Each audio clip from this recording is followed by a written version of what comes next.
Hi friends, ಎಲ್ರಿಗೂ ನಮಸ್ಕಾರ. ಬನ್ನಿ ಇವತ್ತು ಲೆಸನ್ ಬೇಸ್ಡ್ ಅಸೆಸ್ಮೆಂಟ್ ಅಂತ.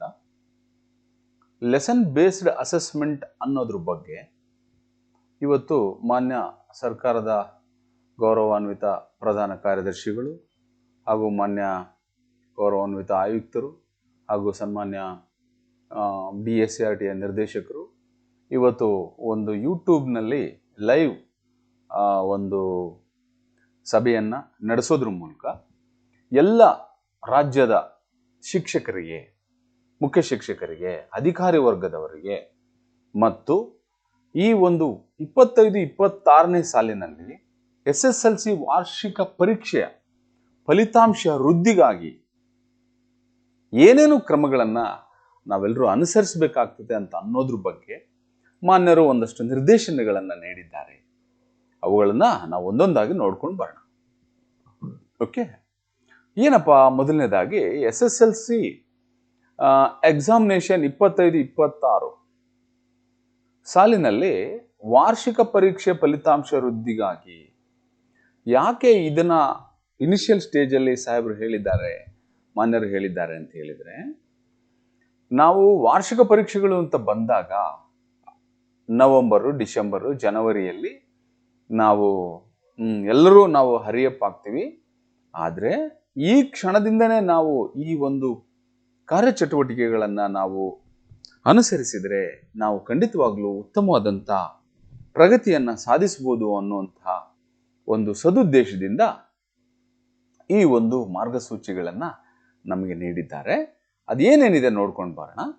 ಮೊದಲನೇದಾಗಿ ಏನು ಮಾಡಬೇಕಪ್ಪ ಅಂತ ಹೇಳಿದರೆ, ಡಿಸೆಂಬರ್ 25ರ ಅಂತ್ಯದೊಳಗೆ ಪಠ್ಯಕ್ರಮವನ್ನು ಪೂರ್ಣಗೊಳಿಸುವಿಕೆ. ಎರಡನೇದನ್ನು ಶಾಲೆಯಲ್ಲಿಯೇ ಪರಿಹಾರ ಬೋಧನೆ ಮಾಡ್ತಕ್ಕಂಥದ್ದು, ಶಾಲೆಯಲ್ಲಿ ವಿಶೇಷ ತರಗತಿಗಳನ್ನು ಮಾಡ್ತಕ್ಕಂಥದ್ದು, ಬೆಳಗಿನ ಪ್ರಾರ್ಥನಾ ಅವಧಿ ಚಟುವಟಿಕೆಗಳನ್ನು ಕಡ್ಡಾಯವಾಗಿ ನೆರವೇರಿಸ್ತಕ್ಕಂಥದ್ದು, ಶಾಲೆಯಲ್ಲಿಯೇ ಪ್ರತಿ ಪಾಠದ ಕಲಿಕೆಯ ಮೌಲ್ಯಾಂಕನ ಮತ್ತು ವಿದ್ಯಾರ್ಥಿವಾರು ಕಲಿಕೆ ಆಧಾರಿತ ಟ್ರ್ಯಾಕಿಂಗ್ ವ್ಯವಸ್ಥೆ. This is called lesson based assessment ಅನ್ನೋದ್ರ ಬಗ್ಗೆ ಇನ್ನು ಕೆಳಗಡೆ ಇದು ಡೀಟೇಲ್ಸ್ ಇದೆ, ನಾನು ನಿಮ್ಗೆ ಹೇಳ್ತೀನಿ. ಇದು ಬುಲೆಟ್ ಪಾಯಿಂಟ್ಸ್ ಅಷ್ಟೇ. ಶಾಲೆಗಳಲ್ಲಿ ಮಾಸಿಕ ಪೋಷಕ ಶಿಕ್ಷಕ ಸಭೆಗಳನ್ನು ಮಾಡ್ತಕ್ಕಂಥದ್ದು. ಅರ್ಲಿ ವಾರ್ನಿಂಗ್ ಸಿಸ್ಟಮ್ ಅಂದರೆ ಶಾಲೆಗೆ ವಿದ್ಯಾರ್ಥಿಗಳು ಗೈರು ಹಾಜರಾಗದಂತೆ ವಹಿಸಬೇಕಾದ ಮುನ್ನೆಚ್ಚರಿಕಾ ಕ್ರಮಗಳ ಬಗ್ಗೆ, ಶಾಲೆಯಿಂದ ಹೊರಗುಳಿದ ಮಕ್ಕಳನ್ನು ಶಾಲೆಗೆ ಕರೆತರುವುದು, ಶಾಲೆಯಲ್ಲಿ ಬಡ್ಡಿ ಪೇರಿಂಗ್ ಮೂಲಕ ನಿಧಾನಗತಿ ಕಲಿಕಾ ವಿದ್ಯಾರ್ಥಿಗಳ ಕಲಿಕೆಯ ಬಲವರ್ಧನೆ ಮಾಡ್ತಕ್ಕಂಥದ್ದು, 10ನೇ ತರಗತಿಯ ವಿಷಯವಾರು ಘಟಕವಾರು ಪ್ರಶ್ನೆ ಕೋಟಿ, ವಿದ್ಯಾರ್ಥಿಗಳ ನಿರಂತರ ಮೌಲ್ಯಮಾಪನ, ಕಂಟಿನ್ಯೂಯಸ್ ಅಂಡ್ ಕಾಂಪ್ರಿಹೆನ್ಸಿವ್ ಎವಾಲ್ಯೂಯೇಷನ್ ಮಾಡ್ತಕ್ಕಂಥದ್ದು, ವೇಕಪ್ ಕಾಲ್ಗಳನ್ನು ಮಾಡ್ತಕ್ಕಂಥದ್ದು ಈಗಾಗಲೇ ತಾವು ಮಾಡ್ತಾ ಇದ್ದೀರಿ ಬಹಳಷ್ಟು ಶಾಲೆಗಳಲ್ಲಿ. ಕ್ರೀಡಾ ಅವಧಿಗಾಗಿ ಮೀಸಲಿಡ್ತಕ್ಕಂಥದ್ದು, ಮೊಬೈಲ್ ಫೋನ್ ಮತ್ತು ಸಾಮಾಜಿಕ ಜಾಲತಾಣಗಳ ಬಗ್ಗೆ ಗೀಳನ್ನು ತಪ್ಪಿಸೋದು. ಕೆಲವರು ಮೊಬೈಲ್ ಅಡಿಕ್ಟ್ ಆಗ್ಬಿಟ್ಟಿರುತ್ತೆ, ಸೊ ಆ ಗೀಳನ್ನು ತಪ್ಪಿಸೋದು. ಶಾಲೆಯಲ್ಲಿಯೇ ಆರೋಗ್ಯ ತಪಾಸಣೆ. ಓಕೆ, ಶಾಲೆಯಲ್ಲಿಯೇ ಶೈಕ್ಷಣಿಕ ವೃತ್ತಿ ಮಾರ್ಗದರ್ಶನ ಕಾರ್ಯಾಗಾರ ಆಯೋಜನೆ ಮಾಡೋದು, ಕಡಿಮೆ ಸಾಧನೆ ಶಾಲೆಗಳನ್ನು ಗುರುತಿಸೋದು, ನಿರಂತರ ಕಣ್ಗಾವಲಿಸಬೇಕಾದ ಶಾಲೆಗಳು, ವಾಚ್ ಲಿಸ್ಟ್ ಸ್ಕೂಲ್ಸ್, ಶಿಕ್ಷಣ ಇಲಾಖೆ ಅಧಿಕಾರಿಗಳಿಗೆ ಶಾಲೆಯನ್ನು ದತ್ತು ನೀಡುವುದು, ಶುಕ್ರವಾರ ಶಾಲಾ ಭೇಟಿ, ಶಾಲೆಯಲ್ಲೇ 10ನೇ ತರಗತಿ ವಿದ್ಯಾರ್ಥಿಗಳ ಉತ್ತಮ ಕಲಿಕೆಗಾಗಿ ಮಾಹೆವಾರು ಪ್ರಗತಿ ಪರಿಶೀಲನಾ ಸಭೆ ಮಾಡುವುದು, ಶಿಕ್ಷಕರಿಗೆ ಪುನಶ್ಚೇತನ ತರಬೇತಿ ಆಯೋಜನೆ, SLC ಪರೀಕ್ಷೆ 1 ಮತ್ತು ಪರೀಕ್ಷೆ 2ರ ವೇಳಾಪಟ್ಟಿಯನ್ನು ಮುಂಚಿತವಾಗಿ ಪ್ರಕಟ ಮಾಡೋದು, ಮಾದರಿ ಪ್ರಶ್ನೆ ಪತ್ರಿಕೆಗಳನ್ನು ಪ್ರಕಟಿಸೋದು, ವಿಷಯವಾರು ನೀಲಿನಕ್ಷೆ ಬ್ಲೂ ಪ್ರಿಂಟ್ಗಳನ್ನು ಹೇಳೋದು, ಪೂರ್ವ ಸಿದ್ಧತಾ ಪರೀಕ್ಷೆ ನಡೆಸೋದು ಮೇಲುಸ್ತುವಾರಿ ಅಧಿಕಾರಿಗಳ ಜವಾಬ್ದಾರಿ, ಜಿಲ್ಲಾ ಹಂತದ ಪ್ರಗತಿ ಪರಿಶೀಲನೆ, ಅನುತ್ತೀರ್ಣ ವಿದ್ಯಾರ್ಥಿಗಳ ಮರು ದಾಖಲಾತಿ. ಸೊ 29-30 ಅಂಶಗಳನ್ನು ಇವತ್ತಿನ ಸಭೆಯಲ್ಲಿ ಸನ್ಮಾನ್ಯರು ನಮಗೆ ವಿಷಯಗಳನ್ನು ಕುರಿತು ಪ್ರಸ್ತಾಪ ಮಾಡಿದ್ದಾರೆ, ಇದರ ಬಗ್ಗೆ ಮಾರ್ಗದರ್ಶನ ನೀಡಿದ್ದಾರೆ. ಇದರಲ್ಲಿ ಏನೇನು ಇನ್ನೂ ಡಿಟೇಲ್ಡ್ ಇನ್ಫಾರ್ಮೇಶನ್ ಏನಿದೆ ನೋಡ್ಕೊಂಬರೋಣ. ಓಕೆ, ಈ 30 ಅಂಶಗಳ ಬಗ್ಗೆ ಏನಿದೆ ಈಗ SLC ವಾರ್ಷಿಕ ಪರೀಕ್ಷೆಯ ಫಲಿತಾಂಶ ಅಭಿವೃದ್ಧಿಗಾಗಿ ಅನುಸರಿಸಬೇಕಾದಂಥ ಕ್ರಮಗಳು. 25-26ನೇ ಸಾಲಿನ SSLC ವಾರ್ಷಿಕ ಪರೀಕ್ಷೆಯ ಫಲಿತಾಂಶ ವೃದ್ಧಿಗಾಗಿ ರಾಜ್ಯ ಹಾಗೂ ಜಿಲ್ಲೆಯಲ್ಲಿನ ವಿವಿಧ ಹಂತದ ಅಧಿಕಾರಿಗಳು ಈ ಮುಂದಿನಂತೆ ಕಾರ್ಯನಿರ್ವಹಿಸುವುದು.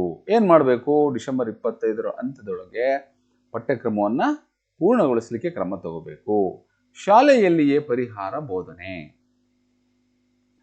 ಶಾಲಾ ವರ್ಷದ ಆರಂಭದಿಂದಲೇ ವಿದ್ಯಾರ್ಥಿಗಳ ಮೂಲಭೂತ ಸಾಮರ್ಥ್ಯಗಳ ಮೌಲ್ಯಮಾಪನ ಮತ್ತು ಸೇತುಬಂಧ ಕಾರ್ಯಕ್ರಮದ ಮೂಲಕ ವಿದ್ಯಾರ್ಥಿಗಳಿಗೆ ಪರಿಹಾರ ಒದಗಿಸಲು ವಿವಿಧ ಅಭ್ಯಾಸಗಳನ್ನು ಈ ವರ್ಷ ಅಳವಡಿಸಿಕೊಳ್ಳಲಾಗಿದೆ. DSCRTಯು ಜೂನ್ 25ರ ಜೂನ್ನಲ್ಲಿ ಎಲ್ಲ ಸರ್ಕಾರಿ ಶಾಲೆಗಳಲ್ಲಿ ನಡೆಸಿರುವ ಸೇತುಬಂಧ ಕಾರ್ಯಕ್ರಮ, ಎಲ್ಲ ವಿದ್ಯಾರ್ಥಿಗಳ FLN ಸಾಧನೆಯ ಮೌಲ್ಯಮಾಪನವನ್ನು ಸಾಫಲ್ಯ ಪರೀಕ್ಷೆಯ ಮೂಲಕ ಜುಲೈ ಮೊದಲ ವಾರದಲ್ಲಿ ನಡೆಸಲಾಗಿದೆ. ಸೇತುಬಂಧ ಮೌಲ್ಯಮಾಪನಗಳ ಆಧಾರದ ಮೇಲೆ ಗುರುತಿಸಲ್ಪಟ್ಟ ವಿದ್ಯಾರ್ಥಿಗಳಿಗೆ ವಿಶೇಷ ಪರಿಹಾರ ಬೋಧನಾ ತರಗತಿಗಳನ್ನು ಡಿಸೆಂಬರ್ 25ರವರೆಗೆ ಅಂದ್ರೆ ಇವು ಗುರುತಿಸಲ್ಪಟ್ಟಂತ ವಿದ್ಯಾರ್ಥಿಗಳಿಗೆ ವಿಶೇಷ ಪರಿಹಾರ ಬೋಧನಾ ತರಗತಿಗಳನ್ನ ಜುಲೈಯಿಂದ ಡಿಸೆಂಬರ್ 25ರ ಒಳಗಾಗಿ ವರ್ಷವಿಡೀ ಶಾಲೆಯಲ್ಲಿ ಪ್ರತಿದಿನ ವೇಳಾಪಟ್ಟಿ ಅಂತ ನಡೆಸಬೇಕು. ಪ್ರತಿ ಶಾಲೆಗೆ ಗೊತ್ತುಪಡಿಸಿದ ಶಾಲಾವಾರು ವೇಳಾಪಟ್ಟಿಯನ್ನು ತಾಲೂಕಿನ ಡಯಟ್ ನೋಡಲ್ ಅಧಿಕಾರಿಗಳು ತಯಾರಿಸಿ ಆ ಶಾಲೆಯಲ್ಲಿ ವಾರದ 5 ದಿನ ಭೇಟಿ ನೀಡಿ ಶಾಲೆಯಲ್ಲಿ ನಡೆಯುತ್ತಿರುವ ಕಾರ್ಯಕ್ರಮಗಳಲ್ಲಿ ಭಾಗವಹಿಸಿ ತಮ್ಮ ಹಾಜರಾತಿಯನ್ನು ಮತ್ತು ಪರಿವೀಕ್ಷಣಾ ವಿವರಗಳನ್ನು ಸ್ಯಾಟ್ಸ್ ತಂತ್ರಾಂಶದ ಪರಿವೀಕ್ಷಣಾ ಆಪ್ ಇನ್ಸ್ಪೆಕ್ಷನ್ ಆಪ್ನಲ್ಲಿ ಮಾಹಿತಿಯನ್ನು ಇಂದೀಕರಿಸಬೇಕು. Most important point. Okay, then ಶಾಲೆಯಲ್ಲಿ ವಿಶೇಷ ತರಗತಿಗಳನ್ನು ನಡೆಸುವ ಬಗ್ಗೆ ಜುಲೈ ಮಾಹೆಯಿಂದಲೇ ಪ್ರತಿ ದಿನ ಶಾಲಾವಧಿಯ ಮೊದಲು ಒಂದು ವಿಷಯಕ್ಕೆ ವಿಶೇಷ ತರಗತಿಯನ್ನು ಆಯೋಜನೆ ಮಾಡಬೇಕು. ಹಾಗೂ ಪ್ರತಿದಿನ ಶಾಲಾ ಅವಧಿಯ ನಂತರ ವಿದ್ಯಾರ್ಥಿಗಳ ಬರವಣಿಗೆಯ ಗುಣಮಟ್ಟವನ್ನು ಹೆಚ್ಚಿಸಲು ಮತ್ತು ಬರವಣಿಗೆಯ ಸಾಮರ್ಥ್ಯವನ್ನು ವೃದ್ಧಿಸಲು ವಿಷಯವಾರು ಮಾದರಿ ಪ್ರಶ್ನೆ ಪತ್ರಿಕೆ ಮಾಡೆಲ್ ಕ್ವಶನ್ ಪೇಪರ್ಸ್ಗಳಿಗೆ ಉತ್ತರಗಳನ್ನು ಬರೆಸುವ ತರಗತಿಗಳನ್ನು ನಡೆಸುವುದು ಮತ್ತು ಗಟ್ಟಿಯಾಗಿ ಓದಿಸುವ ಅಭ್ಯಾಸವನ್ನು ಮಾಡಿಸುವುದು. ಅದರಲ್ಲಿ ಏನು ಮಾಡಬೇಕು? ಆವರೇಜು, ಬಿಲೋ ಆವರೇಜು ಮತ್ತು ಅಬೋವ್ ಆವರೇಜ್ ವಿದ್ಯಾರ್ಥಿಗಳ ಗುಂಪುಗಳನ್ನು ರಚನೆ ಮಾಡಿ ಪ್ರತಿ ಶಿಕ್ಷಕರಿಗೆ ಸಮನಾಗಿ ವಿದ್ಯಾರ್ಥಿಗಳನ್ನು ದತ್ತು ಕೊಡಬೇಕು. ರೈಟ್. ಪಾಯಿಂಟ್ ನಂಬರ್ 4 ಬರೋಣ. ಪ್ರಾರ್ಥನಾ ಅವಧಿಯಲ್ಲಿ ಏನು ಚಟುವಟಿಕೆ ಮಾಡಬೇಕು? ಶಾಲೆಯ ಬೆಳಗಿನ ಪ್ರಾರ್ಥನಾ ಅವಧಿಯಲ್ಲಿ ಮುಖ್ಯ ಶಿಕ್ಷಕರು ಹಾಗೂ ಶಿಕ್ಷಕರು ಆರೋಗ್ಯಕರ ಜೀವನ ಶೈಲಿ, ಮೊಬೈಲ್ ಫೋನ್ ಬಳಕೆಯನ್ನು ಸೀಮಿತಗೊಳಿಸುವುದು, ಪೌಷ್ಟಿಕ ಆಹಾರ ಸೇವನೆಯ ಮಹತ್ವ, ಪ್ರತಿದಿನ ಬೆಳಗಿನ ಅವಧಿಯಲ್ಲಿ ನೀಡುವ ರಾಗಿ ಮಾಲ್ಟ್, ಹಾಲು, ಊಟದ ಸಂದರ್ಭದಲ್ಲಿ ನೀಡುವ ಬಾಳೆಹಣ್ಣು, ಮೊಟ್ಟೆ ಹಾಗೂ ತರಕಾರಿಗಳ ಬಳಕೆ ಇಂಥ ವಿಷಯಗಳಿಗೆ ಒತ್ತು ನೀಡಿ ವಿದ್ಯಾರ್ಥಿಗಳಿಗೆ ಮಾರ್ಗದರ್ಶನ ನೀಡುವುದು. ಪ್ರತಿ ವಿದ್ಯಾರ್ಥಿಯು ಸಮತೋಲಿತ ಜೀವನ ಶೈಲಿಯನ್ನು ರೂಢಿಸಿಕೊಳ್ಳಲು ತಿಳಿಸುವುದು. ರೈಟ್. 5ನೇ ಪಾಯಿಂಟು, ಪ್ರತಿ ಪಾಠದ ಕಲಿಕೆಯ ಮೌಲ್ಯಾಂಕನ ಮತ್ತು ವಿದ್ಯಾರ್ಥಿವಾರು ಕಲಿಕೆ ಆಧಾರಿತ ಟ್ರ್ಯಾಕಿಂಗ್ ವ್ಯವಸ್ಥೆ. ಲರ್ನಿಂಗ್ ಬೇಸ್ಡ್ ಟ್ರ್ಯಾಕಿಂಗ್ ಸಿಸ್ಟಮ್ ಅಂತ ಕರಿತೀವಿ ನಾವು. ಪ್ರತಿ ಪಾಠ ಪೂರ್ಣಗೊಂಡ ನಂತರ ಪಾಠ ಆಧಾರಿತ ಲಿಖಿತ ಕಿರು ಪರೀಕ್ಷೆ ಮತ್ತು ಅದರ ಮೌಲ್ಯಮಾಪನವನ್ನು ಶಿಕ್ಷಕರು ಕೈಗೊಳ್ಳಬೇಕು. ವಿದ್ಯಾರ್ಥಿ ಮತ್ತು ಶಾಲೆಗಳ SLC ಫಲಿತಾಂಶ ಸುಧಾರಣೆಗಾಗಿ ವಿದ್ಯಾರ್ಥಿವಾರು, ಶಾಲೆವಾರು ಫಲಿತಾಂಶ ವಿವರಗಳನ್ನು ಸ್ಯಾಟ್ಸ್ನಲ್ಲಿ ಇಂದೀಕರಿಸುವುದು. ವಿದ್ಯಾರ್ಥಿವಾರು, ಶಾಲಾವಾರು, ಕ್ಲಸ್ಟರ್ವಾರು, ತಾಲೂಕುವಾರು ಮತ್ತು ಜಿಲ್ಲಾವಾರು ವಿವರಗಳನ್ನು ಸ್ಯಾಟ್ಸ್ನಿಂದ ಪಡೆದು ಡಯಟ್ಗಳಲ್ಲಿ ಮತ್ತು ಎಲ್ಲ ಆಡಳಿತಾತ್ಮಕ ಹಂತಗಳಲ್ಲಿ ಪರಿಶೀಲಿಸಿ ಪರಿಹಾರ ಕ್ರಮಗಳನ್ನು ಕೈಗೊಳ್ಳಬೇಕು. ಶಾಲೆಗಳಲ್ಲಿ ವೈಮಾಸಿಕ ಪೋಷಕ ಶಿಕ್ಷಕ ಸಭೆಗಳನ್ನು ನಡೆಸತಕ್ಕಂಥದ್ದು. ಫಲಿತಾಂಶ ವೃದ್ಧಿಗಾಗಿ ಶಾಲೆಗಳಲ್ಲಿ ಕೈಗೊಳ್ಳಲಾಗುತ್ತಿರುವ ಉಪಕ್ರಮಗಳ ಬಗ್ಗೆ ಪೋಷಕರಿಗೆ ಅರಿವು ಮೂಡಿಸಲು 10ನೇ ತರಗತಿಯ ಪೋಷಕರಿಗೆ ಮಾಸಿಕ ಪೋಷಕ ಶಿಕ್ಷಕ ಸಭೆಗಳನ್ನು ಪ್ರತಿ ಶಾಲೆಯಲ್ಲಿ ನಡೆಸುವುದು. ವಿದ್ಯಾರ್ಥಿಗಳಿಗೆ ಮನೆಯಲ್ಲಿ ಸೂಕ್ತವಾದ ಬೆಂಬಲವನ್ನು ನೀಡಲು ಪೋಷಕರೊಂದಿಗೆ ಸಮಾಲೋಚನೆ ನಡೆಸುವುದು. ಇದಕ್ಕೆ ಸಂಬಂಧಪಟ್ಟಂತೆ ಬಹಳಷ್ಟು ಜನ ಕೆಲವರು ಏನು ಮಾಡ್ತಾರೆ ಅಂದರೆ, ಈ ಶನಿವಾರ SSLCನಲ್ಲಿ ಈ ಮಾಸ್ PT ಮಾಡಿಸೋ ಸಂದರ್ಭದಲ್ಲಿ PT ಮಾಸ್ಟರ್ ಮತ್ತು ಅವ್ರ ಜೊತೆ ಇನ್ನೊಬ್ಬರು ಶಿಕ್ಷಕರು ಇರ್ತಾರೆ. ಆ ಒಂದು 2 ಅವಧಿಯ ಆ ಸಮಯದಲ್ಲಿ ಏನು ಮಾಡ್ತಾರೆ, ಭಾಳ ಜನ ಶಿಕ್ಷಕರು ವಿದ್ಯಾರ್ಥಿಗಳ ಮನೆಗೆ ಭೇಟಿ ಕೊಡ್ತಾರೆ. ಅಲ್ಲಿ ಹೋಗ್ಬಿಟ್ಟು ಪೋಷಕರೊಂದಿಗೆ ಮಾತಾಡ್ತಾರೆ. ಯಾಕಂದರೆ ಕೆಲವರು ಪೋಷಕರು ಶಾಲೆಗೆ ಬರಲ್ಲ. ಅಂಥವ್ರ ಮನೆಗೆ ಪೋಷಕರೇ ಮನೆಗೆ ಹೋಗ್ತಾರೆ. ಸೊ ಅದು ತುಂಬಾ ಚೆನ್ನಾಗಿ ರಿಸಲ್ಟ್ ಕೊಟ್ಟಿದೆ ಈ ಒಂದು ಅಭ್ಯಾಸ. ಸೊ ಇದನ್ನೆಲ್ಲ ಶಿಕ್ಷಕರು ಮಾಡಿಕೊಂಡ್ರೆ ತುಂಬ ಒಂದು ಅನುಕೂಲಕರವಾದಂಥ ಮಕ್ಕಳಿಗೆ ಅವರು ಮನೆಗೆ ಭೇಟಿ ಕೊಟ್ಬಿಟ್ಟು ಅವ್ರ ಮನೆಯಲ್ಲಿ ಏನು ಕಲಿಕಾ ವಾತಾವರಣ ಇದೆಯೋ ಇಲ್ವೋ, ಕಲಿಕಾ ವಾತಾವರಣವನ್ನು ಅವ್ರ ಮನೆಯಲ್ಲಿ ಕೊಟ್ಟಿದ್ದಾರೋ ಇಲ್ವೋ, ಮನೆಯಲ್ಲಿ ಅವ್ನಿಗೆ ಸಪೋರ್ಟ್ ಮಾಡ್ತಿದ್ದಾರೋ ಇಲ್ವೋ, ಸೊ ಅದನ್ನು ಸ್ವಲ್ಪ ಅವರು ಮೆಂಟ್ರಿಂಗ್ ಮಾಡಿ ಮಾತಾಡ್ಕೊಂಡು ಬರೋದ್ರಿಂದ ಪೇರೆಂಟು ಮಕ್ಕಳಿಗೆ ವಿದ್ಯಾಭ್ಯಾಸ ಮಾಡೋಕ್ಕೆ ಸಪೋರ್ಟ್ ಮಾಡ್ತಾರೆ. ಇಲ್ಲಿ ನೋಡಿ ಹೇಳ್ತಾರೆ, ಸಮಾಲೋಚನೆ ನಡೆಸು. ಇದರೊಂದಿಗೆ SLC 1 ಮತ್ತು 2ನೇ ಪರೀಕ್ಷೆಗಳ ದಿನಾಂಕಗಳು ಪ್ರಕಟವಾದ ಕೂಡಲೇ ಅದರ ವಿವರಗಳನ್ನು ಮತ್ತು ಪರೀಕ್ಷೆಗೆ ವಿದ್ಯಾರ್ಥಿಗಳು ಒತ್ತಡ ರಹಿತವಾಗಿರುವಂತೆ ನೋಡಿಕೊಳ್ಳುವ ಬಗ್ಗೆ ಮಾರ್ಗದರ್ಶನ ನೀಡಲು ಶಾಲಾ ಮುಖ್ಯೋಪಾಧ್ಯಾಯರು ಮತ್ತು ಶಿಕ್ಷಕರು ಸೆಪ್ಟೆಂಬರ್ ಮಾಹೆಯಲ್ಲಿ ಪೋಷಕರಿಗೆ ಅರ್ಧ ದಿನದ ಕಾರ್ಯಾಗಾರವನ್ನು ನಡೆಸಬೇಕು ಅಂತ ಹೇಳಿದ್ದಾರೆ. ಮತ್ತು ಮಾರ್ಚ್ 26ರವರೆಗೂ ಅಂತ್ಯದವರೆಗೂ ಸದರಿ ತ್ರೈಮಾಸಿಕ ಸಭೆಗಳನ್ನು ನಡೆಸಬೇಕು. ಪೋಷಕರ ಸಭೆಗಳನ್ನು. Early warning system. ಶಾಲೆಗೆ ವಿದ್ಯಾರ್ಥಿಗಳು ಗೈರು ಹಾಜರಾಗದಂತೆ ಕ್ರಮವಹಿಸಬೇಕಾದಂಥ ಮುನ್ನೆಚ್ಚರಿಕಾ ಕ್ರಮಗಳೇನು? ಸ್ಯಾಟ್ಸ್ ತಂತ್ರಾಂಶದಲ್ಲಿ SLC ವಿದ್ಯಾರ್ಥಿಗಳ ತರಗತಿವಾರು ಹಾಜರಾತಿಯನ್ನು ಪ್ರತಿದಿನ ಗಮನಿಸಿಬಿಟ್ಟು ಅರ್ಲಿ ವಾರ್ನಿಂಗ್ ಸಿಸ್ಟಮ್ ಮೂಲಕ ಫ್ಲಾಗ್ ಮಾಡುವ ವಿದ್ಯಾರ್ಥಿ ವಿವರಗಳನ್ನು ಗಮನಿಸಿ ಮುಖ್ಯ ಶಿಕ್ಷಕರು, ವಿಷಯ ಶಿಕ್ಷಕರು ಮತ್ತು ಮಹಿಳಾ SDMC ಸದಸ್ಯರುಗಳು ತರಗತಿಗೆ 7 ದಿನಗಳಿಗಿಂತ ಹೆಚ್ಚು ಕಾಲ ಅಥವಾ ನಿರಂತರವಾಗಿ ಗೈರುಹಾಜರು ವಿದ್ಯಾರ್ಥಿಗಳಿಗೆ ಮನೆ ಭೇಟಿ ನೀಡಿ ಸಮಾಲೋಚನೆ ಮಾಡಿ ತರಗತಿಗೆ ಗೈರುಹಾಜರು ಕಾರಣಗಳನ್ನು ಗುರುತಿಸ್ಬಿಟ್ಟು ವಿದ್ಯಾರ್ಥಿ ಶಾಲೆಗೆ ಮರಳೋದನ್ನು ಖಚಿತಪಡಿಸ್ಕೊಳ್ಬೇಕು. ಇದಕ್ಕೆ ಏನು ಮಾಡಿದ್ದಾರೆ, ನಮ್ಮಲ್ಲಿ ಕೆಲವರು ಶಿಕ್ಷಕರು SDMC ಅವ್ರ ಸಭೆ ಮಾಡಿಬಿಟ್ಟು ಆ ರೀತಿ ಏನು ರೆಗ್ಯುಲರ್ ಕೆಲವರೆಲ್ಲ ಆಬ್ಸೆಂಟ್ ಆಗೋರು ಇದ್ದಾರೆ, ಆ SDMC ಮೆಂಬರ್ಗಳಿಗೆ ಅವ್ರನ್ನ ದತ್ತು ಕೊಟ್ಟಿದ್ದಾರೆ. ಅವ್ರನ್ನ ಆ ಹುಡುಗನ ಒಂದು ಆ ಏರಿಯಾದಲ್ಲಿ ಆ ಮನೆ ಹತ್ರ ಇರೋ ಒಂದು 5 ಹುಡುಗರನ್ನ ಅವರು ರೆಗ್ಯುಲರ್ ಶಾಲೆಗೆ ಹಾಜರಾಗುವಂತೆ ಇವ್ರು ನೋಡ್ಕೋಬೇಕಪ್ಪ, ಅದು ಅವ್ರ ಜವಾಬ್ದಾರಿ. ಸೊ SDMC ನವರು ಇದನ್ನ ಒಂದು ಇನಿಷಿಯೇಷನ್ ತೊಗೊಂಡಿದ್ದಾರೆ. ಇದು ಭಾರಿ ಚೆನ್ನಾಗಿ ವರ್ಕೌಟ್ ಆಗಿದೆ. ಇದನ್ನ ಏನು ಮಾನ್ಯರು ಹೇಳಿದ್ದಾರೆ, ಇದನ್ನ ಈ ರೀತಿನೂ ಕೂಡ ಅದನ್ನ ಆ್ಯಡ್ ಮಾಡ್ಕೋಬಹುದು, ಫ್ಲೇವರ್ನ ಆ್ಯಡ್ ಮಾಡ್ಕೊಂಡು ಮಾಡಬಹುದು. ರೈಟ್. ಶಾಲೆಯಿಂದ ಹೊರಗುಳಿದ ಮಕ್ಕಳನ್ನು ಶಾಲೆಗೆ ಕರೆತರೋದು. ಸೇಮ್ ನಾನು ಹೇಳಿದ್ನಲ್ಲ ಈಗ ಅದೇ ಥರ SDMC ಹಾಗೂ ನೋಡಿ ಬಂತು. ಇನ್ನಿತರೆ ಭಾಗಿದಾರರ ಸಹಕಾರದೊಂದಿಗೆ. ಇನ್ನಿತರ ಭಾಗಿದಾರರು ಯಾರು ಸಿಗ್ತಾರೆ ನಮಗೆ? ಅಲ್ಲಿ ಲೋಕಲಲ್ಲಿ ಸ್ತ್ರೀ ಶಕ್ತಿ ಸಂಘಗಳಿರುತ್ತೆ, ಸ್ವಸಹಾಯ ಸಂಘಗಳಿರುತ್ತೆ, ಆಮೇಲೆ ಯುವಕ ಮಂಡಳಿ, ಯುವತಿ ಮಂಡಳಿಗಳಿರುತ್ತೆ. ಅವ್ರನ್ನೆಲ್ಲ ನಾವು ಮನವೊಲಿಸ್ಬಿಟ್ಟು ಅಂಥ ವಿದ್ಯಾರ್ಥಿಗಳನ್ನು ಕೇಸ್ ಸ್ಟಡಿ ಮಾಡಿಬಿಟ್ಟು ಸೂಕ್ತ ಕಾರಣಗಳನ್ನು ಹುಡುಕಿ ಗೈರು ಹಾಜರು ಕಡಿಮೆ ಮಾಡಲಿಕ್ಕೆ ಕ್ರಮ ವಹಿಸಬೇಕು. ಬಡ್ಡಿ ಪೇರಿಂಗ್. ಇದೇನಪ್ಪ ಬಡ್ಡಿ ಪೇರಿಂಗ್ ಅಂದರೆ ನಿಧಾನಗತಿ ಕಲಿಕಾ ವಿದ್ಯಾರ್ಥಿಗಳ ಕಲಿಕೆಯನ್ನು ಬಲವರ್ಧನೆ ಮಾಡೋದು. ಈಗ A ಮತ್ತು B ಮತ್ತು C ಮತ್ತು ಈ ರೀತಿ ABC ಅಂತ ನೀವು ಹುಡುಗರನ್ನ ನೀವು ಇದು ಮಾಡ್ಕೊಂಡಿದ್ರೆ, ನಿಧಾನಗತಿ C ಗ್ರೇಡಲ್ಲಿರೋ ಹುಡುಗ ನಿಧಾನಗತಿ ಕಲಿಕಾ ಲಕ್ಷಣ ಇರುತ್ತೆ.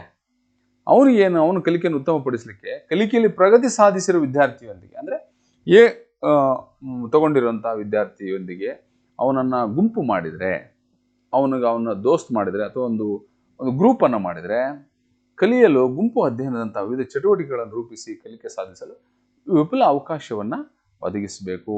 ಇದು ನೋಡಿ ಬಡ್ಡಿ ಪೇರಿಂಗಲ್ಲಿ ಎಷ್ಟು ಇಂಪಾರ್ಟೆಂಟ್ ಆಗುತ್ತೆ ಅಂದರೆ, ಅವನಿಗೆ ಸ್ಟೂಡೆಂಟಿಗೆ ಮೇಷ್ ಹೇಳಿದ ಅರ್ಥ ಆಗಲ್ಲ, ಆದರೆ ಅವನ ದೋಸ್ತ ಅವನ ಫ್ರೆಂಡ್ ಹೇಳಿಬಿಟ್ರೆ ಅವನು ಅರ್ಥ ಮಾಡ್ಕೊಂಡ್ಬಿಡ್ತಾನೆ. ಸೊ ದಟ್ ಈಸ್ ಬಡ್ಡಿ ಪೇರಿಂಗ್. ಭಾರಿ ಬ್ಯೂಟಿಫುಲ್ ಕಾನ್ಸೆಪ್ಟ್ ಇದು.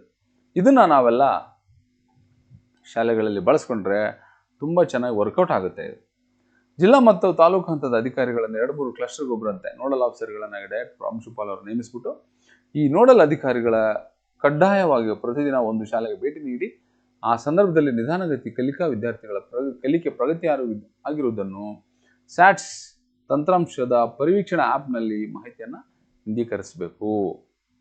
ಇದು ತುಂಬ ಅತಿ ಮುಖ್ಯವಾದಂಥ ಒಂದು ಕಾರ್ಯವಾಗಿದೆ. Point number 10. 10ನೇ ತರಗತಿಯ ವಿಷಯವಾರು ಘಟಕವಾರು ಪ್ರಶ್ನೆ ಕೋಟಿ. ಇದನ್ನು ಈಗ ಆಲ್ರೆಡಿ ಎಲ್ಲ ವೆಬ್ಸೈಟ್ನಲ್ಲಿ DSCRT ವೆಬ್ಸೈಟ್ನಲ್ಲಿ ಈ ಪ್ರಶ್ನೆ ಕೋಟಿಗಳನ್ನು ಕೊಟ್ಟಿದ್ದಾರೆ. ಘಟಕವಾರು ಮತ್ತು ವಿಷಯವಾರು ಲೆಸನ್ ಬೇಸ್ಡ್ 10ನೇ ತರಗತಿಯ ಘಟಕವಾರು ಲೆಸನ್ ಬೇಸ್ಡ್ ಪ್ರಶ್ನೆ ಕೊಟ್ಟು ಲೆಸನ್ ಬೇಸ್ಡ್ ಅಸೆಸ್ಮೆಂಟ್ ಕ್ವಶನ್ಸ್ ಅನ್ನು ತೆಗೆದಿದ್ದಾರೆ. ಅವು ವೆಬ್ಸೈಟಲ್ಲಿ ಇದ್ದಾವೆ, ನಾನು ನೋಡಿದೆ. ನೀವು ಒಂದ್ಸರಿ ನೋಡಿ, ನಿಮಗೆ you can get more and more question papers on it. Okay, ಇಲ್ಲಿ ಏನು ಮಾಡಿದ್ದಾರೆ ಅಂದರೆ ಸುಲಭ, ಸಾಧಾರಣ ಮತ್ತು ಕ್ಲಿಷ್ಟಕರ, ಈಸಿ, ಆವರೇಜು ಮತ್ತು ಡಿಫಿಕಲ್ಟ್ ಎಂದು ಶ್ರೇಣೀಕರಣ ಮಾಡಿ ಅಲ್ಲಿ ವಿದ್ಯಾರ್ಥಿಗಳಿಗೆ ಮತ್ತು ಶಿಕ್ಷಕರಿಗೆ ಅನುಕೂಲ ಆಗೋ ನಿಟ್ಟಿನಲ್ಲಿ ಇದನ್ನು ನಾವು ಕ್ರಮ ವಹಿಸಬೇಕು ಅನ್ನೋದನ್ನು ಮಾರ್ಗದರ್ಶನ ಮಾಡಿದ್ದಾರೆ. ಇಲ್ಲಿ ಏನು ಮಾಡಬೇಕು, ಶಾಲೆಗಳಲ್ಲಿ ನಡೆಸುವ ಪಾಠವಾರು ಕಿರುಪರೀಕ್ಷೆ, ರೂಪಣಾತ್ಮಕ ಮೌಲ್ಯಮಾಪನ FA 1, 2, 3 ಮತ್ತು 4 ಮತ್ತು ಸಂಕಲನಾತ್ಮಕ ಮೌಲ್ಯಮಾಪನ 1ಕ್ಕೆ ಪ್ರಶ್ನೆ ಪತ್ರಿಕೆ ಸಿದ್ಧಪಡಿಸುವಾಗ ಈ ಪ್ರಶ್ನೆ ಕೋಟೆಯನ್ನು ಬಳಸ್ಕೋಬೇಕು. ವಿದ್ಯಾರ್ಥಿಗಳು ಗಳಿಸಿದ ಅಂಕಗಳನ್ನು ಸ್ಯಾಟ್ಸ್ನಲ್ಲಿ ನಮೂದಿಸುವುದರಿಂದ ಈ ಅಂಕಗಳ ಆಧಾರದ ಮೇಲೆ ಕಲಿಕೆಯಲ್ಲಿ ಹಿಂದುಳಿದ ವಿದ್ಯಾರ್ಥಿಗಳನ್ನು ಗುರುತಿಸಿ ಪರಿಹಾರ ಒದಗಿಸಲಿಕ್ಕೆ ಇದು ಅನುಕೂಲ ಆಗುತ್ತೆ ಅನ್ನೋದನ್ನು ತಿಳಿಸಿದ್ದಾರೆ. ವಿದ್ಯಾರ್ಥಿಗಳ ನಿರಂತರ ಮೌಲ್ಯಮಾಪನ, continuous and comprehensive evaluation CCE ನೀವೀಗ ಆಲ್ರೆಡಿ ಮಾಡ್ತಾ ಇದ್ದೀರಿ. ಇದನ್ನು ಕಡ್ಡಾಯವಾಗಿ FA 1, 2, 3, 4 ಒಂದು ಅಂಶಗಳನ್ನು, ವಿದ್ಯಾರ್ಥಿಗಳ ಪ್ರಗತಿಯನ್ನು ವಿಶ್ಲೇಷಣೆ ಮಾಡಬೇಕು. ಅವನು FA 1ನಲ್ಲಿ ಏನಿದ್ದ, 2ನಲ್ಲಿ ಏನು ಅವನು ಪ್ರೋಗ್ರೆಸ್ ಆಗಿದೆ ಅನ್ನೋದನ್ನು ಮಾಡಿ ವೆಬ್ಕಾಸ್ಟಿಂಗ್ ವೀಕ್ಷಣೆಯಲ್ಲಿ, ಪೂರ್ವಸಿದ್ಧತಾ ಪರೀಕ್ಷೆಗಳನ್ನು ವೆಬ್ಕಾಸ್ಟಿಂಗ್ ವೀಕ್ಷಣೆಯಲ್ಲಿ ನಡೆಸುವುದು ಅನ್ನೋಂಥದ್ದನ್ನು ಇಲ್ಲಿ ಹೇಳಿದ್ದಾರೆ. ವೇಕಪ್ ಕಾಲ್ ನೀವೀಗ ಅಲ್ಲೇ ಮಾಡ್ತಾ ಇದ್ದೀರಿ ಭಾಳಷ್ಟು ಜನ ಶಿಕ್ಷಕರು, ರೈಟ್. ಕ್ರೀಡಾ ಅವಧಿ, ಒಂದು ವಾರದಲ್ಲಿ ಒಂದಿನ ಸ್ಟ್ರೆಸ್ಸನ್ನು ಕಡಿಮೆ ಮಾಡೋಕ್ಕೆ ಅವ್ರಿಗೆ ಒಂದು ಆಟ ಆಡಿಸ್ಬೇಕು. ಬರೀ ಇದನ್ನೇ ಮಾಡಿಕೊಂಡು ಹುಡುಗರಿಗೆ ನಾವು ಮೆಂಟಲಿ ಒಂದು ಸ್ಟ್ರೆಸ್ ಕೊಡಬಾರ್ದು ಅನ್ನೋದನ್ನು ಕೂಡ ಇಲ್ಲಿ ತಿಳಿಸಿದ್ದಾರೆ. ಮೊಬೈಲ್ ಫೋನ್ ಮತ್ತು ಸಾಮಾಜಿಕ ಜಾಲತಾಣಗಳ ಬಳಕೆ ಗೀಳನ್ನು ತಪ್ಪಿಸಬೇಕು. ಇದನ್ನು ಬಹಳ ಅತ್ಯಂತ ಮುಖ್ಯವಾಗಿ ಶಾಲೆಗಳಲ್ಲಿ ಇದನ್ನು, ಈ ಒಂದು ಜಾಲತಾಣಗಳು, ಫೋನ್ ಬಳಕೆಯಿಂದ ಆಗ್ತಕ್ಕಂಥ ಅನಾಹುತಗಳ ಬಗ್ಗೆ ಶಿಕ್ಷಕರು ವಾರದಲ್ಲಿ ಕನಿಷ್ಠ 1-2 ಬಾರಿ ಅವರಿಗೆ ಅವೇರ್ನೆಸ್ಸನ್ನು ಮೂಡಿಸಿ ಪರೀಕ್ಷೆಯ ಕಡೆಗೆ ಹೆಚ್ಚಿನ ಗಮನ ಕೇಂದ್ರೀಕರಿಸುವಂತೆ ವಿದ್ಯಾರ್ಥಿಗಳನ್ನು ಪ್ರೇರೇಪಿಸಬೇಕು. ಶಾಲೆಯಲ್ಲಿಯೇ ಆರೋಗ್ಯ ತಪಾಸಣೆ ಏನಪ್ಪ ಇದು, RBSKದ ಮೂಲಕ 10ನೇ ತರಗತಿ ವಿದ್ಯಾರ್ಥಿಗಳ ಆರೋಗ್ಯ ತಪಾಸಣೆಯನ್ನು ಜುಲೈ ಮಾಹೆಯಲ್ಲಿಯೇ ಹಮ್ಮಿಕೊಳ್ಳಲು ಕ್ರಮ ವಹಿಸಬೇಕು. Most important. ಓಕೆ, ಇದು ಆರೋಗ್ಯ ಮತ್ತು ಕುಟುಂಬ ಕಲ್ಯಾಣ ಇಲಾಖೆ HFW ವತಿಯಿಂದ ರಾಷ್ಟ್ರೀಯ ಬಾಲ ಸ್ವಾಸ್ಥ್ಯ ಕಾರ್ಯಕ್ರಮ RBSK.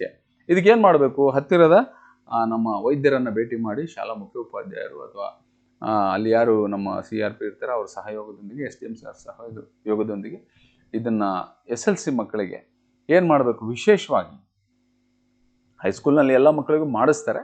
ಸೊ ಇದನ್ನು ಸ್ವಲ್ಪ ಏನು ವಿದ್ಯಾರ್ಥಿಗಳಲ್ಲಿ ಪೌಷ್ಟಿಕ ನ್ಯೂನತೆ ಇರ್ತಕ್ಕಂಥದ್ದು, ಆರೋಗ್ಯ ಸಮಸ್ಯೆಯನ್ನು ಗುರುತಿಸ್ಬಿಟ್ಟು ಅದಕ್ಕೆ ಪರಿಹಾರ ಕಂಡುಕೊಳ್ಳುವಂಥದ್ದು, ಜಂತುಹುಳು ನಿವಾರಣೆಗೆ ಅಗತ್ಯ ಕ್ರಮ ವಹಿಸೋದು, ಈ ಕುರಿತು ಮಾನ್ಯ ಮುಖ್ಯ ಕಾರ್ಯನಿರ್ವಹಣಾಧಿಕಾರಿಗಳು ಅಗತ್ಯ ಸಹಕಾರವನ್ನು ಒದಗಿಸಿ ಕಾರ್ಯಕ್ರಮ ಪೂರ್ಣಗೊಂಡಿರುವುದನ್ನು ಖಾತ್ರಿಪಡಿಸಿಕೊಳ್ಳುವುದು. ಅಲ್ಲದೆ RBSK ವೆಬ್ಸೈಟ್ನಿಂದ ಪಡೆಯಲಾದ ವಿದ್ಯಾರ್ಥಿಗಳ ದತ್ತಾಂಶವನ್ನು ಸ್ಯಾಟ್ಸ್ನಲ್ಲಿ ತಂತ್ರಾಂಶದಲ್ಲಿ ಇಂದೀಕರಿಸಲು ಕ್ರಮವಹಿಸಲಾಗಿದೆ. ಓಕೆ, ಆರೋಗ್ಯ ತಪಾಸಣಾ ಸಂದರ್ಭದಲ್ಲಿ ಸಮಸ್ಯೆಯಿಂದ ಬಳಲುತ್ತಿರುವ ವಿದ್ಯಾರ್ಥಿಗಳು ಕಂಡು ಬಂದಲ್ಲಿ ನಿರಂತರ ಅನುಪಾಲನೆ ಮಾಡುವುದು, ಫಾಲೋಅಪ್ ಮಾಡಬೇಕು. ನೆಕ್ಸ್ಟ್, ವೃತ್ತಿ ಮಾರ್ಗದರ್ಶನದ ಕಾರ್ಯಾಗಾರಗಳನ್ನು ಆಫ್ಟರ್ SLC ಏನಪ್ಪ, ಏನು ಮಾಡ್ತೀರಾ ನೀವು? ಸೊ ಅದನ್ನು ವೊಕೇಶ್ನಲ್ ಟ್ರೈನಿಂಗ್ ಅಕ್ಟೋಬರ್ ಮಾಹೆ 2ನೇ ವಾರದಲ್ಲಿ ದಸರಾ ರಜೆ ನಂತರ ವೃತ್ತಿ ಶಿಕ್ಷಣ ಮಾರ್ಗದರ್ಶನ ಕುರಿತು ವರ್ಕ್ಶಾಪ್ ಮಾಡಬೇಕು. ಓಕೆ, 2 ಮತ್ತು PUC SSLC ಅಂತ ಇರಬೇಕು, ಮಿಸ್ ಆಗಿದೆ. SLC ಮತ್ತು PUC ನಂತರ ಪಡೆಯಬಹುದಾದ ವಿವಿಧ ವೃತ್ತಿಪರ ಕೋರ್ಸ್ಗಳ ಪರಿಚಯ ಮಾಡಿಕೊಡುವ ಮೂಲಕ ದೊರೆಯಬಹುದಾದ ವಿವಿಧ ವೃತ್ತಿಪರ ಅವಕಾಶಗಳ ಕುರಿತು ವಿದ್ಯಾರ್ಥಿಗಳಿಗೆ ಇದನ್ನು ತಿಳಿಸಬೇಕು. ವಾರದಲ್ಲಿ ಒಂದು ದಿನ 10-15 ನಿಮಿಷ ಕಾಲ ವೃತ್ತಿಪರ ಬಗ್ಗೆ ಮಾರ್ಗದರ್ಶನ ನೀಡಿ ಅವರಿಗೆ ಆಸೆ ಆಕಾಂಕ್ಷೆಗಳ ಬಗ್ಗೆ ಅವರ ಕುತೂಹಲವನ್ನು ಇಮ್ಮಡಿಗೊಳಿಸುವ ನಿಟ್ಟಿನಲ್ಲಿ ಅವರಿಗೆ ಮೋಟಿವೇಶನ್ ಮಾಡಬೇಕು. ಕಡಿಮೆ ಸಾಧನೆ ಶಾಲೆಗಳನ್ನು ಗುರುತಿಸ್ತಕ್ಕಂಥದ್ದು. ಓಕೆ, ಇದನ್ನು ಅಲ್ಲಿನ ಕಡಿಮೆ ಸಾಧನೆ ಮಾಡಿರೋರನ್ನು ನಾವು ಈಗಾಗಲೇ ನಮ್ಮ ಜಿಲ್ಲೆಯಲ್ಲಿ ಬಿಲೋ 40% ಮಾಡಿರೋರಿಗೆ ಮೀಟಿಂಗ್ ಮಾಡಿ ಅವ್ರಿಗೆ ಏನು ಮಾಡಬೇಕು ಅವ್ರನ್ನೆಲ್ಲ ನಾವೇನು ಮಾಡಿದ್ದೀವಿ ಈ ಸರಿ ವಿನ್ನರ್ಸ್ ಗ್ರೂಪ್ ಅಂತ ಮಾಡಿ ನಾವೊಂದು ಏನಪ್ಪ ಒಂದು ಅವ್ರಿಗೆ ಎವ್ರಿ ಡೇ ಒಂದು ದಿವಸ ಮುಂಚೆ 1 ಅವರ್ ಮುಂಚೆ ಕ್ಲಾಸ್ ಮಾಡ್ತಾರೆ. ಆಮೇಲೆ ಆಫ್ಟರ್ 1 ಅವರ್ 2 ಅವರ್ಸ್ ಎಕ್ಸ್ಟ್ರಾ ಮಾಡ್ತಿದ್ದಾರೆ. ಆ ಥರ ಅವ್ರಿಗೆ ಮೋಟಿವೇಟ್ ಮಾಡಿ ನಮ್ಮ ಜಿಲ್ಲೆಯಲ್ಲಿ ಅಂಥ ಕಡಿಮೆ ಸಾಧನೆ ಬಂದಿರತಕ್ಕಂಥ ಶಾಲೆಗಳನ್ನು ಗುರುತಿಸ್ಬಿಟ್ಟು ಅವ್ರನ್ನ ಏನು ಮಾಡಬೇಕು ಅಂತ ಹೇಳಿದ್ದಾರೆ ಅಂದರೆ ಇಲ್ಲಿ ಸನ್ಮಾನ್ಯರು ನೋಡಿ, ಇಲ್ಲಿ ಮಾಧ್ಯಮ ಅವಧಿ ಅಲ್ಪಾವಧಿ ಕ್ರಿಯಾ ಯೋಜನೆಗಳನ್ನು ದೀರ್ಘಾವಧಿ, ಮಧ್ಯಮಾವಧಿ ಮತ್ತು ಅಲ್ಪಾವಧಿ ಕ್ರಿಯಾ ಯೋಜನೆ ರೂಪಿಸ್ಬಿಟ್ಟು ವಿಷಯವಾರು ಶೂನ್ಯ ಫಲಿತಾಂಶಗಳನ್ನು ಪಡೆದ ಶಾಲೆಗಳಿಗೆ ಅಗತ್ಯ ಪರಿಹಾರಗಳನ್ನು ಒದಗಿಸಲು ಸಾಧ್ಯವಾಗದಿದ್ದಲ್ಲಿ ಇಂತಹ ಶಾಲೆಗಳನ್ನು ವಾಚ್ ಲಿಸ್ಟ್ನಲ್ಲಿ ಹಾಕಬೇಕು. ಇದು ನೋಡಿ, ಮಕ್ಕಳ ಕಲಿಕೆ ಮತ್ತು ಶಿಕ್ಷಕರ ಬೋಧನೆಯನ್ನು ನಿರಂತರವಾಗಿ ಪರಿಶೀಲಿಸಿ ಮಾರ್ಗದರ್ಶನ ಮಾಡಬೇಕು. ನಿರಂತರ ಕಣ್ಗಾವಲಿಸಬೇಕಾದ ಶಾಲೆಗಳು ವಾಚ್ ಲಿಸ್ಟ್ ಸ್ಕೂಲ್ಸ್. ಇವೇನಂದ್ರೆ ಸರ್ಕಾರ ಅನುದಾನಿತ ಮತ್ತು ಅನುದಾನ ರಹಿತ ಶಾಲೆಗಳಲ್ಲಿ SLC ವಾರ್ಷಿಕ ಫಲಿತಾಂಶದಲ್ಲಿ ಶೂನ್ಯ ಫಲಿತಾಂಶ ಪಡೆದ ಶಾಲೆಗಳು, ರಾಜ್ಯ ಮತ್ತು ಜಿಲ್ಲಾ ಫಲಿತಾಂಶಕ್ಕಿಂತ ಕಡಿಮೆ ಪಡೆದಿರುವ ಶಾಲೆಗಳು ಮತ್ತು ನಿರಂತರವಾಗಿ ಕಡಿಮೆ ಫಲಿತಾಂಶ ಪಡೆದಿರತಕ್ಕಂಥ ಶಾಲೆಗಳಿಗೆ BO DDPನವರು ಭೇಟಿ ಮಾಡಿ ಅದರ ಸುಧಾರಣೆಗೆ ಅಗತ್ಯ ಕ್ರಮ ವಹಿಸಬೇಕು. ಶಿಕ್ಷಣ ಇಲಾಖೆ ಅಧಿಕಾರಿಗಳಿಗೆ ಶಾಲಾ ದತ್ತು ಕಾರ್ಯಕ್ರಮ, ವಾಚ್ ಲಿಸ್ಟ್ನಲ್ಲಿ ಗುರುತಿಸಿರುವ ಶಾಲೆಗೆ ದತ್ತು ನೀಡಿ ಅಲ್ಲಿನ ಶಿಕ್ಷಕರ ಬೋಧನೆ, ವಿದ್ಯಾರ್ಥಿಗಳ ಕಲಿಕೆ ಬಗ್ಗೆ ಪರಿಶೀಲಿಸಿಬಿಟ್ಟು ಕ್ರಮ ತಗೋಬೇಕು. ಪ್ರತಿ ಶುಕ್ರವಾರ ಶಾಲಾ ಭೇಟಿ ಮಾಡಿ ಮಾಹಿತಿಗಳನ್ನು ಸ್ಯಾಟ್ಸ್ನಲ್ಲಿ ಇಂದೀಕರಿಸಬೇಕು. ಓಕೆ. 10ನೇ ತರಗತಿ ವಿದ್ಯಾರ್ಥಿಗಳ ಕಲಿಕೆಗಾಗಿ ಮಾಹ್ಯವಾರು ಪ್ರಗತಿ ಪರಿಶೀಲನೆ ಮಾಡಬೇಕು. ರೈಟ್. ಶಿಕ್ಷಕರಿಗೆ ಪುನಶ್ಚೇತನ ತರಬೇತಿಯನ್ನು ಆಯೋಜನೆ ಮಾಡುವಂಥದ್ದು. ಇಲ್ಲಿ SLC ಮತ್ತು ಪರೀಕ್ಷೆ 1, ಪರೀಕ್ಷೆ 2ರ ವೇಳಾಪಟ್ಟಿಯನ್ನು ಇದು ನಮ್ಮ KSEB ಇಂದ ಅವರು ಪರೀಕ್ಷೆ 1 ಮತ್ತು 2ರ ವೇಳಾಪಟ್ಟಿಯನ್ನು ಆಗಸ್ಟ್ 25ರ ಅಂತಿಮ ವಾರದಲ್ಲಿ ಇದನ್ನು ಪ್ರಕಟಿಸ್ತಾ ಇದ್ದು, ಇದರ ಮೂಲಕ ಇದರ ಮಾಹಿತಿಯನ್ನು ವಿದ್ಯಾರ್ಥಿಗಳಿಗೆ ಒದಗಿಸುವ ಮೂಲಕ ಪರೀಕ್ಷೆಗೆ ಹೆಚ್ಚಿನ ತಯಾರಿ ನಡೆಸಲು ಸಾಕಷ್ಟು ಸಮಯ ದೊರೆಯಲಿದೆ. ಓಕೆನಾ. ಇದನ್ನು ಆಗಸ್ಟ್ ಅಂತ್ಯದೊಳಗೆ ನೀಡ್ತಾರೆ. ಮಾದರಿ ಪ್ರಶ್ನೆ ಪತ್ರಿಕೆಗಳನ್ನು ಪ್ರಕಟಣೆ ಮಾಡೋದು, ಇದನ್ನ ಕೊಡ್ತಾ ಇದ್ದಾರೆ. 6 ಜುಲೈ ಅಂತ್ಯಕ್ಕೆ 6 ಮಾದರಿ ಪ್ರಶ್ನೆ ಪತ್ರಿಕೆಗಳನ್ನು ಉತ್ತರ ಕೀಲಿ ಸಹಿತ ಕರ್ನಾಟಕ ಪರೀಕ್ಷಾ ಮಂಡಳಿಯ ವೆಬ್ಸೈಟ್ನಲ್ಲಿ ಪ್ರಕಟಿಸುವುದು. ಓಕೆ, ಇದನ್ನು ಅವ್ರು ಮಾಡ್ತಾರೆ. ಇದರಿಂದ ಏನಾಗುತ್ತೆ? ಪರೀಕ್ಷೆ ಭಯ ನಿವಾರಣೆ ಆಗುತ್ತೆ. ನೀಲಿ ನಕ್ಷೆ ಬ್ಲೂ ಪ್ರಿಂಟ್ ಅನ್ನ ಕೊಡಬೇಕು ಅನ್ನೋಂಥದ್ದು ಇದೆ, ಕೊಡ್ತಾರೆ. ರೈಟ್. ಇದರಲ್ಲಿ ಏನು ಮಾಡ್ತಾರೆ? ಅಂಕಗಳು, ಘಟಕವಾರು ಅಂಕಗಳು, ಪ್ರಶ್ನೆ ಪತ್ರಿಕೆ ಸ್ವರೂಪ, ಕಠಿಣತೆಯ ಮಟ್ಟ, ಇದನ್ನೆಲ್ಲ ಬ್ಲೂ ಪ್ರಿಂಟಲ್ಲಿ ತಿಳಿಸ್ಕೊಡ್ತಾರೆ ಅನ್ನುವಂಥದ್ದನ್ನು. ಪೂರ್ವ ಸಿದ್ಧತಾ ಪರೀಕ್ಷೆಗಳನ್ನು ನಡೆಸೋದು. SA1 ಮತ್ತು 3 ಪೂರ್ವ ಸಿದ್ಧತಾ ಪರೀಕ್ಷೆಗಳ ಪ್ರಶ್ನೆ ಪತ್ರಿಕೆಗಳನ್ನು ಸಿದ್ಧಪಡಿಸಲಿದ್ದು, ಎಲ್ಲ ಶಾಲೆಗಳು ಇವುಗಳನ್ನು ಬಳಸಿ 26 ಜನವರಿ ಮೊದಲನೇ ವಾರದಲ್ಲಿ ಮೊದಲ ಪೂರ್ವ ಸಿದ್ಧತಾ ಪರೀಕ್ಷೆ, ಜನವರಿಯ ಕೊನೆಯ ವಾರದಲ್ಲಿ 2ನೇ ಪೂರ್ವ ಸಿದ್ಧತಾ ಪರೀಕ್ಷೆ ಮತ್ತು ಫೆಬ್ರವರಿ ಕೊನೆಯ ವಾರದಲ್ಲಿ 3ನೇ ಸಿದ್ಧತಾ ಪರೀಕ್ಷೆ ನಡೆಸಿ ಈ ಎಲ್ಲ ಪರೀಕ್ಷೆಗಳನ್ನು ವೆಬ್ಕಾಸ್ಟಿಂಗ್ ಸಹಿತವಾಗಿಯೇ ಮಾಡಬೇಕು ಅಂತ ಹೇಳಿದ್ದಾರೆ. ಇದನ್ನು ಕೂಡ ವೆಬ್ಕಾಸ್ಟಿಂಗಲ್ಲಿ ಮಾಡಬೇಕು. ಮೇಲುಸ್ತುವಾರಿ ಅಧಿಕಾರಿಗಳ ಜವಾಬ್ದಾರಿಗಳು. ಡಯಟ್ ಮತ್ತು CTEನವರು ಇದನ್ನು ಸರಿಯಾಗಿ ಫಾಲೋಅಪ್ ಮಾಡಬೇಕು. ಪೂರ್ವ ಸಿದ್ಧತಾ ಪರೀಕ್ಷೆಗಳನ್ನು ನಡೆಸೋದ್ರ ಬಗ್ಗೆ ಅದು ಬರುತ್ತೆ ಸಮಯ. SA1 ಮತ್ತು ಇದನ್ನು ಯಾವ ರೀತಿ ಮಾಡಬೇಕು ಅನ್ನೋದನ್ನು ಇದನ್ನು ಕೂಡ ವೆಬ್ಕಾಸ್ಟಿಂಗಲ್ಲಿ ನಡೆಸೋದ್ರ ಬಗ್ಗೆ ಹೇಳಿದ್ದಾರೆ. ಮೇಲುಸ್ತುವಾರಿ ಅಧಿಕಾರಿಗಳ ಜವಾಬ್ದಾರಿಗಳು. ಓಕೆ. ಜಿಲ್ಲಾ ಹಂತದಲ್ಲಿ ಪ್ರಗತಿ ಪರಿಶೀಲನಾ ಸಭೆ, ಅನುತ್ತೀರ್ಣ ವಿದ್ಯಾರ್ಥಿಗಳ ಮರು ದಾಖಲಾತಿ. ಇಲ್ಲಿ ನೋಡಿ, ದಿನಾಂಕ 24/7/24ರಂತೆ SLC ಮತ್ತು ದ್ವಿತೀಯ PUC ಅನುತ್ತೀರ್ಣರಾದ ವಿದ್ಯಾರ್ಥಿಗಳಿಗೆ ಮರು ದಾಖಲಾಗಲು ಅವಕಾಶ ನೀಡಿದ್ದಾರೆ. ಈ ಅವಕಾಶವನ್ನು ಸದುಪಯೋಗಪಡಿಸಿಕೊಂಡು ಹೆಚ್ಚಿನ ವಿದ್ಯಾರ್ಥಿಗಳು ದಾಖಲಾಗುವಂತೆ ಕ್ರಮವಹಿಸುವುದು. ಈ ಕುರಿತು ಜಿಲ್ಲಾ ಮತ್ತು ತಾಲೂಕು ಹಂತದಲ್ಲಿ ವ್ಯಾಪಕ ಪ್ರಚಾರ ಕೈಗೊಳ್ಳುವುದು. ಈ ಮೇಲ್ಕಂಡ ಕಾರ್ಯಕ್ರಮಗಳನ್ನು ಜಿಲ್ಲಾ ಮತ್ತು ತಾಲೂಕು ಹಂತದಲ್ಲಿ ಅನುಷ್ಠಾನಗೊಳಿಸಿ SLC ಫಲಿತಾಂಶ ವೃದ್ಧಿಗಾಗಿ ಎಲ್ಲ ಹಂತದ ಅಧಿಕಾರಿಗಳು ಕ್ರಮವಹಿಸುವುದು ಎಂದು ತಿಳಿಸಲಾಗಿದೆ. ಓಕೆನಾ. ಸೊ ಇಷ್ಟು ನೋಡಿ 29-30 ಅಂಶಗಳು ಏನು ಇವತ್ತು ಮಾನ್ಯ ಕಾರ್ಯದರ್ಶಿಗಳು, ಮಾನ್ಯ ಆಯುಕ್ತರು ಹಾಗೂ ಮಾನ್ಯ ನಿರ್ದೇಶಕರು DSRT ರವರ ಒಂದು ಏನು ಇವತ್ತು ಯೂಟ್ಯೂಬ್ ವೆಬಿನಾರಲ್ಲಿ ಏನು ಮಾಹಿತಿಯನ್ನು ನೀಡಿದ್ದಾರೆ ರಾಜ್ಯದ ಎಲ್ಲ ಶಿಕ್ಷಕ ಸಮುದಾಯಕ್ಕೆ. ಈ ಸೂಚನೆಗಳನ್ನು ನಾವು ಕಡ್ಡಾಯವಾಗಿ ಪಾಲನೆ ಮಾಡಿ ನಮ್ಮ ರಿಸಲ್ಟನ್ನು ಇಂಪ್ರೂವ್ಮೆಂಟ್ ಮಾಡೋದ್ರ ಬಗ್ಗೆನೇ ಈಗಲಿಂದನೇ ನಾವೆಲ್ಲರೂ ಶ್ರದ್ಧೆಯಿಂದ ಕೆಲಸ ಮಾಡೋಣ ಅನ್ನೋಂಥ ಮಾತುಗಳನ್ನು ಹೇಳ್ತಾ, ಸೊ ವೀಕ್ಷಣೆ ಮಾಡಿದ್ದಕ್ಕಾಗಿ ತಮಗೆಲ್ಲ ಧನ್ಯವಾದಗಳು. Thank you.